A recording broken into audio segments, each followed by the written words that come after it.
Abraham's Hebron, Then and Now, presented by Jeffrey M. Bradshaw in 5 parts. Part 1, Introduction.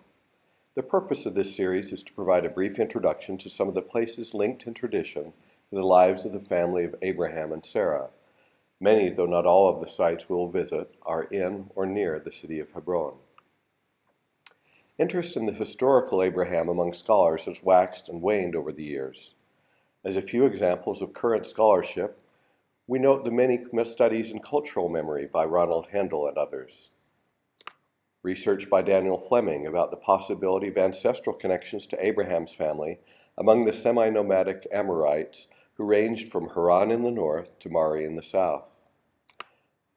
Comparative study of the rights of royal priesthood at Mari and in ancient Israel by Ronan Head and myself. Important work pioneered by Paul Hoskisson, John Gee, and Carrie Muhlstein of BYU on the location of cities named in the Bible and in the Book of Abraham, and ongoing excavations in ancient Hebron. This map of trade routes gives a big picture view of some of the areas within the Fertile Crescent associated with Abraham and his ancestors. Starting at the top of the ancient coastlines of the Persian Gulf at right, we see the trade route that traversed the well-known city of Ur in southern Mesopotamia. The city of Mari is not shown on this map, but was located further north on the trade route that followed the Euphrates River. According to Daniel Fleming, Mari was the southernmost range of the semi-nomadic people he associates with the ancestors of Abraham. Further north is the town of Haran, where Abraham's father Terah and his nephew Lot and their families stopped on their journey to Canaan.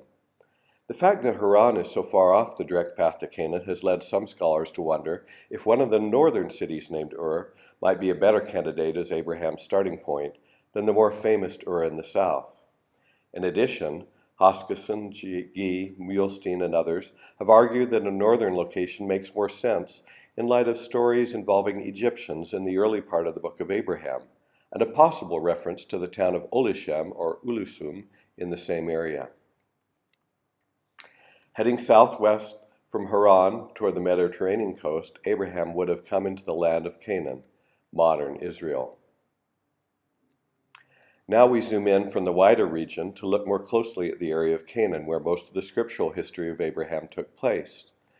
Although archaeology cannot directly substantiate the scriptural stories of Abraham, Isaac, and Jacob, it can tell us something about the geography, settlements, and daily life of their contemporaries. Learning more about these places helps us get a more realistic sense of the setting in which the patriarchs lived.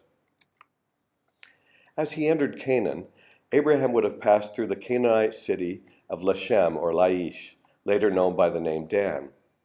Genesis 14 tells of the confederacy of kings that took Abraham's nephew Lot captive. In verse 14, we are told that Abraham armed 318 of his servants and, quote, pursued them to the northern boundaries of the land, that is, unto Dan. When Abraham first entered the land of Canaan, his party would have been refreshed by these beautiful waters of Dan. They would have passed by this impressive stepped approach to the Gate of the Three Arches at the Canaanite city of Laish, which has survived to its original height of 7 meters. Abraham also passed through the well-known sites in the south of Canaan. For example, Genesis 21, 22 through 34 tells of how Abraham and Abimelech settled their dispute over wells in Beersheba through a covenant. The name Beersheba means well of the oath or well of 7. Later, Isaac built an altar here, and Jacob is said to have had his vision of the ladder to heaven after he left Beersheba. The Beersheba area has always been known for its abundant water. Fed by an aquifer, this well is 70 meters deep. Many centuries after Abraham, during the height of the Israelite community in the Iron Age, Beersheba became a major Israelite settlement.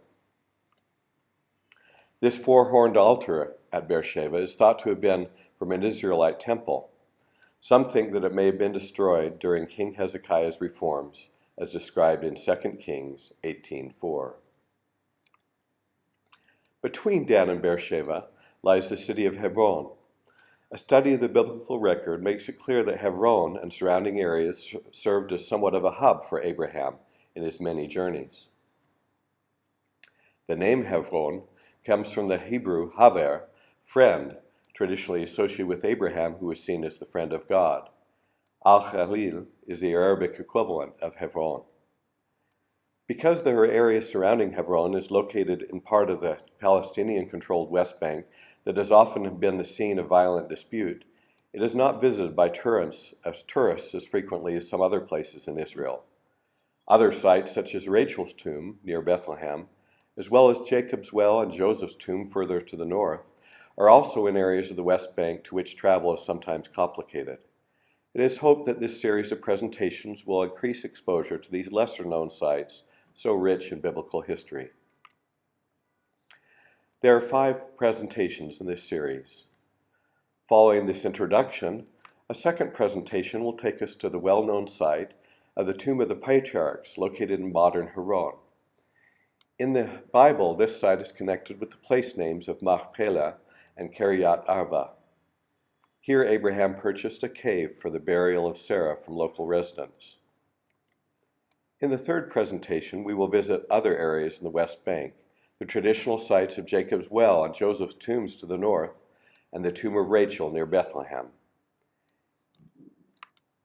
In the fourth presentation, we will return to Hebron to see excavations of ancient Hebron at Tel Rumeida, also known as Tel Hebron. Tradition associates this area not only with Abraham, but also with David, Ruth, and Jesse. Finally, the fifth presentation will bring us to 2 sites associated with the tree on the plains of Mamre, where Abraham welcomed heavenly visitors who promised him a child through Sarah and announced the impending destruction of Sodom.